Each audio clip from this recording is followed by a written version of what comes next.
हम मंच पे खड़े होते हैं तो खड़े करने वाले आप हैं। आपके और हमारे बीच में भरोसे का रिश्ता होता है।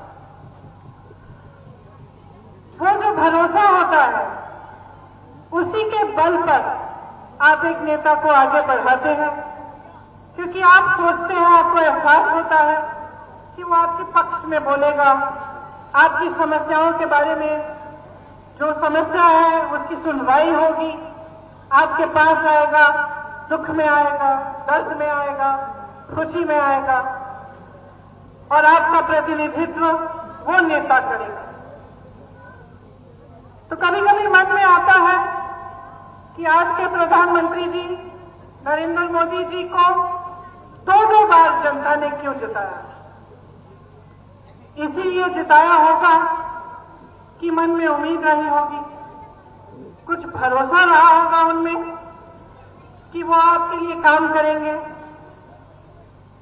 आपके सामने आए, पहला चुनाव हुआ, बड़ी बड़ी बातें हुई, करोड़ों रोजगार की बातें हुई, आपको आगे बढ़ाने की बात हुई, छोटे व्यापारी को आगे बढ़ाने की बात हुई, तमाम निर्णय लिए गए। उसके बाद अगला चुनाव आया। अगले चुनाव में जहां जहां गए मोदी जी ने किसानों की बात की, बेरोजगारी की बात की कि उसे दूर करेंगे। आपको कहा कि आपकी आय दुगनी करेंगे, आप दुगना कमाएंगे, ऐसी ऐसी नीतियां लाएंगे जिससे खुशहाली बढ़ेगी। लेकिन क्या हुआ? असलियत तो यह है कि उनके राज में ऐसा कुछ नहीं हुआ। आप बताइए, क्या आपकी कमाई दुगनी हुई है? क्या गन्ने का दाम 2017 से बढ़ा है? आप सब गन्ने के किसान हैं। आज भी जो निर्णय लिया है सरकार ने, क्या गन्ने का दाम बढ़ाया है इन्होंने? आपका बकाया कितना है? आपको मालूम होगा कि यूपी के किसानों का, गन्ने किसानों का 10,000 करोड़ रुपया बकाया है, और अगर पूरे देश भर के गन्ने का बकाया देखा जाए तो 15,000 करोड़ का है।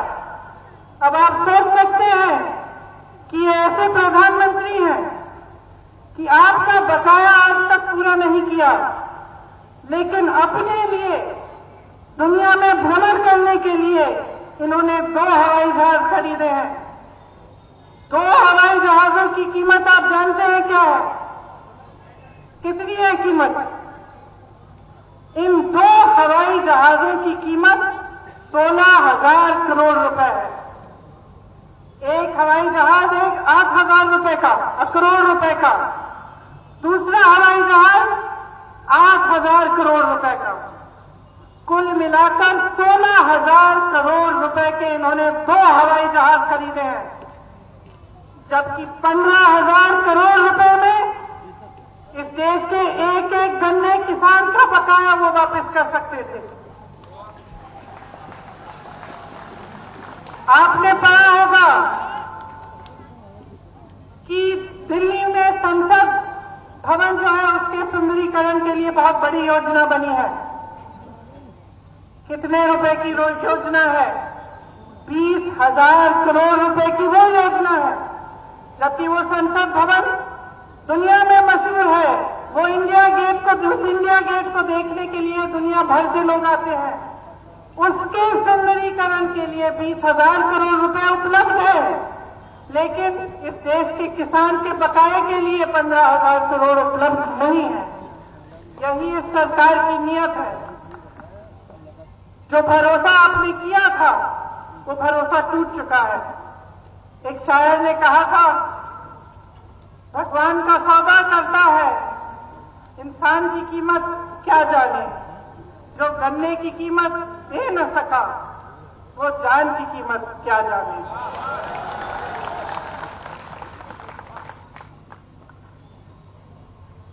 अब जैसे कि आपके ऊपर काफी संकट नहीं थे,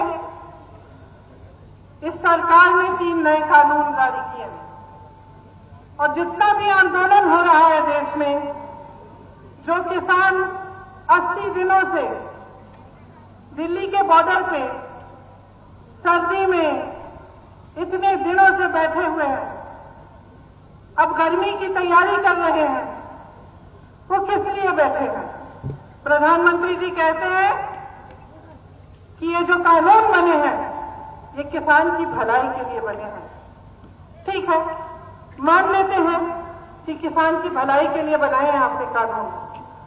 तो जब किसान मना कर रहा है, जब किसान कह रहा है कि भैया मुझे आपके कानून नहीं चाहिए, तो आप इनको वापस क्यों नहीं ले लेते? क्या किसी की भलाई जबरदस्ती करते हैं? क्या आपकी समझ इस देश के करोड़ों किसानों की समझ से ज्यादा है? क्या ये नहीं जानते कि इनकी भलाई के लिए क्या है, क्या नहीं है? फिर सरकार कहती है शायद समझ नहीं पाए हैं कि कानून क्या है। इसलिए मैंने सोचा आज मैं यहां आई हूं, आपको बता देती हूं कि ये 3 कानून क्या है। देखिए, 1955 में पंडित जवाहरलाल नेहरू ने जमाखोरी के खिलाफ कानून बनाया था, क्योंकि जमाखोरी के चलते किसान पिस रहा था। आज जो पहला कानून बना है उससे इस सरकार ने जमाखोरी करने की पूरी अनुमति दे दी है। इस कानून के जरिए बड़े बड़े खरबपति, बड़े बड़े उद्योगपति कितना भी आपसे सामान खरीद सकते हैं और कितना भी सामान जमा कर सकते हैं। कोई रोक नहीं है, कोई पाबंदी नहीं है। इसका मतलब ये है कि उनकी पूरी तरह से मनमर्जी चलेगी।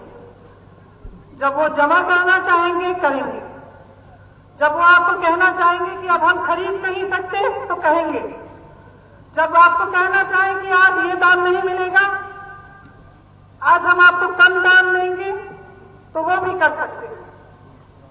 तो ये जो पहला कानून है, इससे जमाखोरी बढ़ेगी और पूरी तरह से सरकार ने बड़े बड़े उद्योगपतियों को जमाखोरी करने की अनुमति दी। दूसरा कानून ये है कि जिसको प्राइवेट मंडी खोलनी है वो खोल सकता है और बड़े बड़े खरबपतियों की बड़ी बड़ी मंडियां खुलेंगी। तो शुरू में तो ऐसा लगेगा कि बहुत अच्छा है, अच्छी अच्छी मंडियां लगा रहे हैं, ये बना रहे हैं ये लोग। लेकिन इसमें क्या कहा है सरकार ने कि जो सरकारी मंडी है उसमें आपसे टैक्स लिया जाएगा और जो प्राइवेट मंडी है उसमें आपसे टैक्स नहीं लिया जाएगा। इससे क्या होगा? तमाम किसान प्राइवेट मंडी में जाएंगे, जैसे ही प्राइवेट मंडी में जाएंगे सरकारी मंडियां बंद होना शुरू होंगी। लेकिन सरकारी मंडी में एक चीज थी जो आपको मिलती थी, न्यूनतम समर्थन मूल्य आपको मिलता था।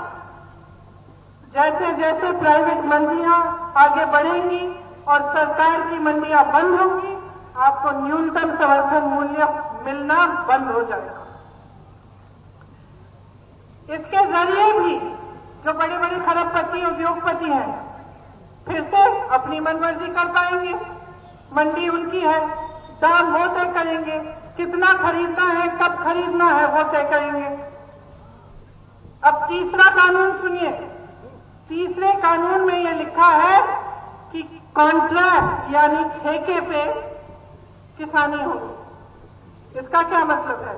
इसका मतलब है कि एक बड़ा खरबपति आ सकता है आपके गांव में और आपको कह सकता है कि देखिए आप 10-15 किसान हो, आपके साथ मैं कॉन्ट्रैक्ट बनाऊंगा, आप गन्ना उगाइए और इस गन्ने के लिए मैं आपको 500 रुपए दूंगा। आपने मेहनत की, गन्ना उगाया, समय आया गन्ना बेचने का, आप उस खरबपति के पास गए, आपने उनसे कहा कि 500 रुपए में आपने कहा था आप खरीदेंगे, तो ये बिल्कुल उसकी मर्जी है कि आपको कह दे कि भाई हमें तो अभी गन्ने की जरूरत ही नहीं, तुम्हें किसने कहा 500 का खरीदेंगे हम, 200 देते हैं, दे दो। फिर आप क्या करोगे?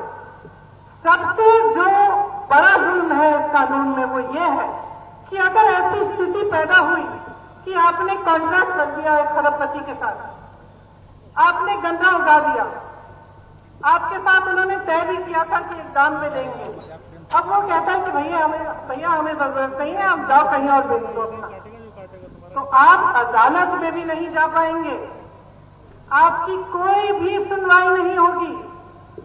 ऐसा कानून बनाया है कि कोई कानून ही लागू नहीं होगा इन पे। और आप सोच सकते हैं कि अगर सिर्फ उस कानून में लिखा है कि आपको अगर सुनवाई करानी है एसडीएम तक जा सकते हैं, उनसे बड़ा एक अफसर है उनके पास जा सकते हैं। अब आप सोच सकते हैं कि एक तरफ खरबपति, एक तरफ आप, क्या होगा? न्याय मिलेगा आपको? तो ये कानून जो बनाए हैं, तीनों कानून किसान के लिए नहीं बनाए गए, ये इनके पूंजीपति मित्रों के लिए बनाए गए हैं। और ये देश अंधा नहीं है, देख रहा है 7 सालों से क्या हो रहा है इस देश में। देश का एक एक देशवासी देख रहा है कि चाहे कुछ भी हो, बड़े से बड़े सरकारी उद्योग न हो, वो सब 2-3 जनों को दिख रहे हैं। इन्हीं के पूंजीपति मित्र सारी मीडिया चलाते हैं, इन्हीं के पूंजीपति मित्रों के द्वारा इनके चुनाव चलते हैं, इन्हीं के पूंजीपति मित्रों को पूरा देश सौंप दिया गया है। चाहे हवाई अड्डे हो, चाहे बड़े बड़े उद्योग हो, 75 सालों में जितना भी सरकार ने काम किया, बेरोजगारी को हटाने के लिए भी जो बड़े बड़े उद्योग बने, सब बेच डाले हैं, और जो अब तक बिके नहीं है उनको बेचने की भी योजना कर डाले हैं।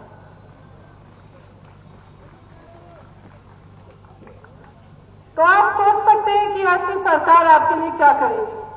और अगर अभी भी आपको इनसे उम्मीद है तो जरा गहराई से सोचिए कि आपके लिए कुछ करने नहीं वाले हैं। आज भी जब लाखों किसान इनके दरवाजे पे खड़े हैं, तो वही प्रधानमंत्री जो अमेरिका जा सकते हैं, ट्रंप साहब के चुनाव में उनके लिए बोल सकते हैं, सभा कर सकते हैं, जो चीन जा सकते हैं, जो पाकिस्तान जा सकते हैं, कोई ऐसा देश नहीं है जो इन्होंने छोड़ा।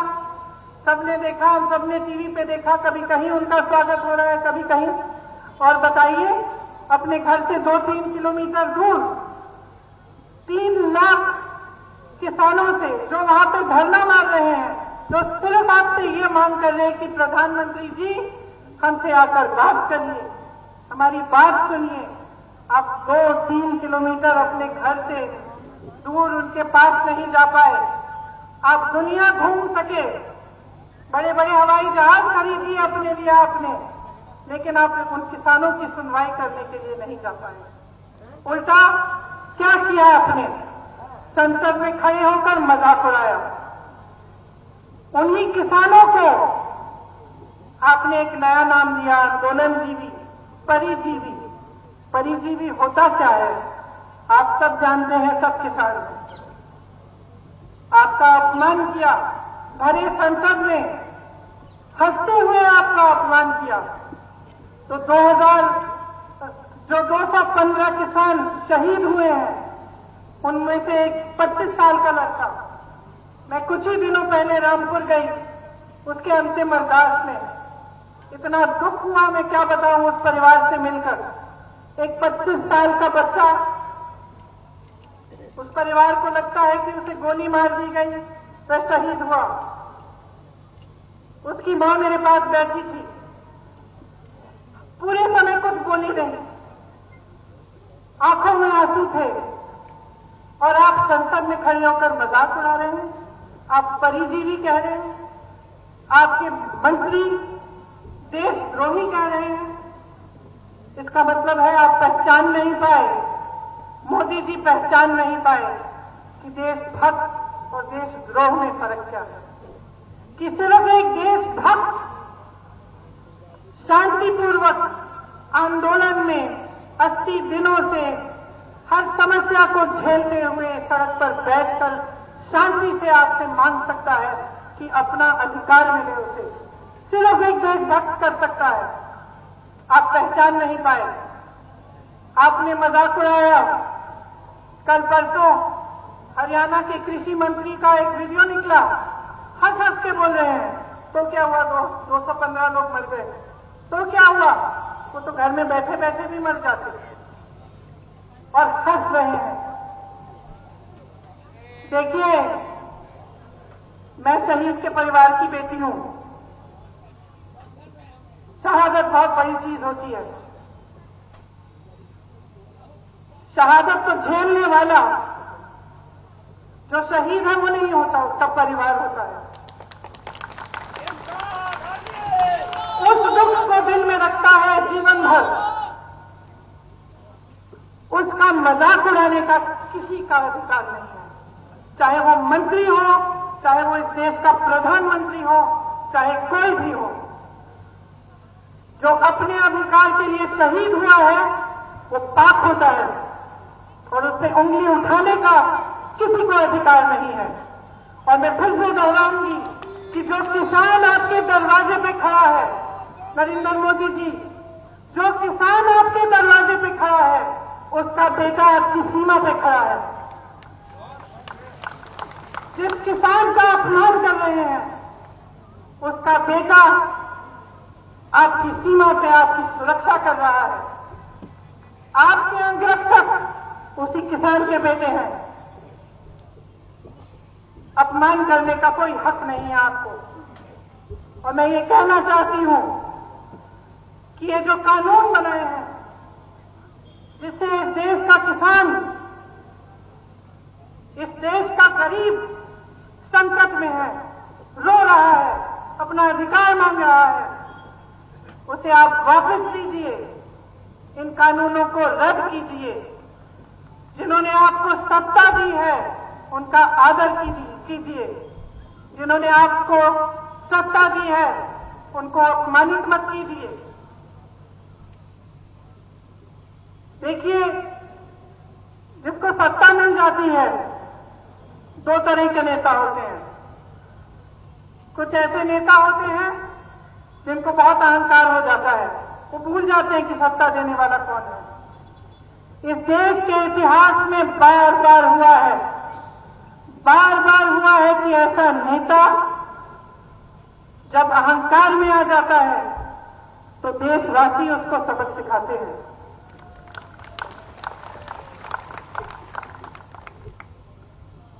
और जब देशवासी उसको सबक सिखाते हैं तब वो शर्मिंदा होता है। वो समझता है कि उसका धर्म क्या था।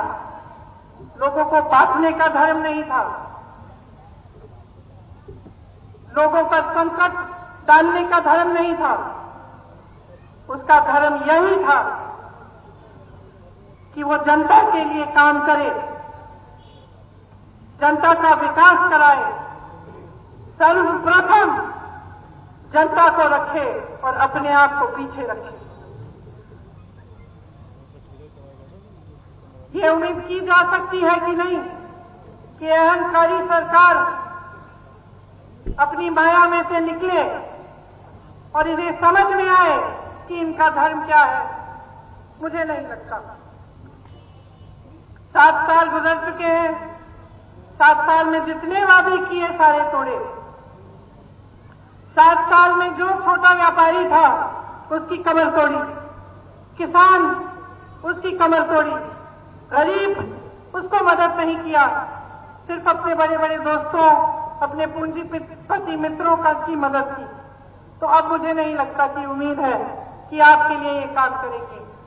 लेकिन मुझे आप पर भरोसा है, इस देश की जनता पर भरोसा है और आपसे बहुत बड़ी उम्मीद है।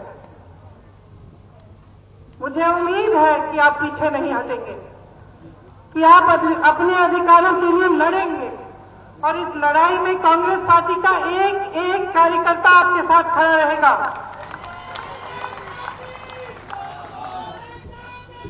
इस लड़ाई में हम आपके साथ हैं। मेरे भाई राहुल गांधी जी आपके साथ हैं, जिन्होंने संसद में किसानों की बात की, जिन्होंने संसद में कहा कि 2 मिनट मौन आप किसान के लिए रखिए जो शहीद हुआ है, और जितने भी सरकारी नेता थे, जो सरकार के नेता थे, सब अपनी जगह बैठे रहे, मजाक उड़ाते रहे, लेकिन विपक्ष का एक एक सांसद खड़ा हुआ और 2 मिनट का मौन उन्होंने रखा।